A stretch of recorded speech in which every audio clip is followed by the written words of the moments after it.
Dr. Toland. Yes. You said at Dr. Harrington's home on the very first time that one of the most significant things was that Barack Obama must not allow anybody to define him. Rather, he had to define himself in order to succeed. You were right on it. Tell us about that. Yes, that's right. Because you noticed tonight that part of McCain's speech, McCain at some point was lying through his teeth.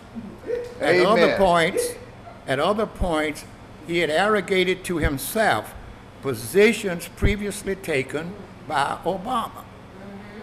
And we await Obama's response in the coming days.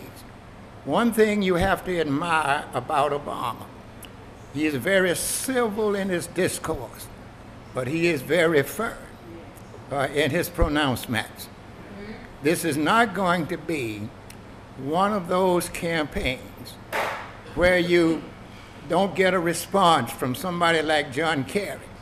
Okay. I guarantee you that Obama will respond. I like to say, sort of laugh off to the side, that many people have never dealt with an angry black man who is civil. Yeah. That's an excellent way to put it. An angry black man, yeah, who expresses himself civilly.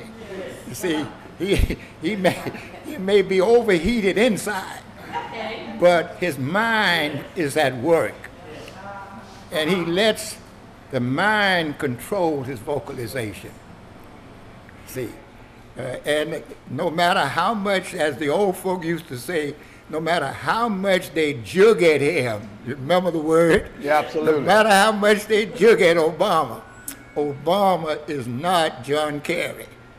And Obama will respond. And I think it's admirable that when you jug at, and I love that Ebonical term, Obama, he just simply sidestep and take it to a different level on you. He doesn't draw back and start losing ground. He step aside and go higher, it appears. Is that what you perceive? Yeah, you see, what we must learn is what Obama does.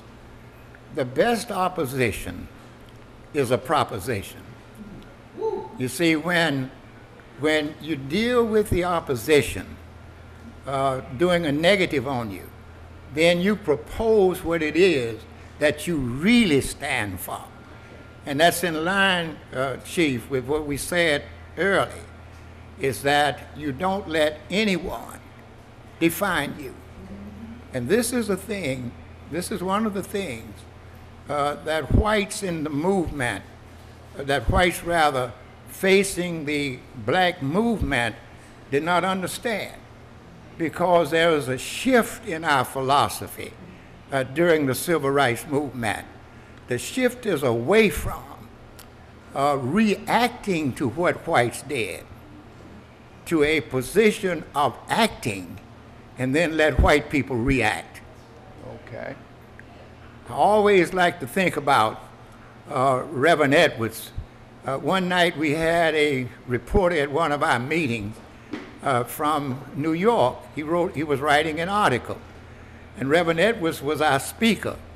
And Reverend Edwards got up and he said, he stuttered a bit, and he said, "We are at the end of our struggle," and we moaned. We didn't want to hear that we're at the end. We're not at the end. And then Reverend Edwards clicked it. He said, "The front end." You see? The front end. So when we have Obama, but there is still a lot of work to be done. And we recognize that Alabama, unless we can get a majority of the popular vote in Alabama, Obama will not get the electoral votes in Alabama. There are two states, again, proportional distribution. That's Maine, which has 3 electoral votes, and Nebraska.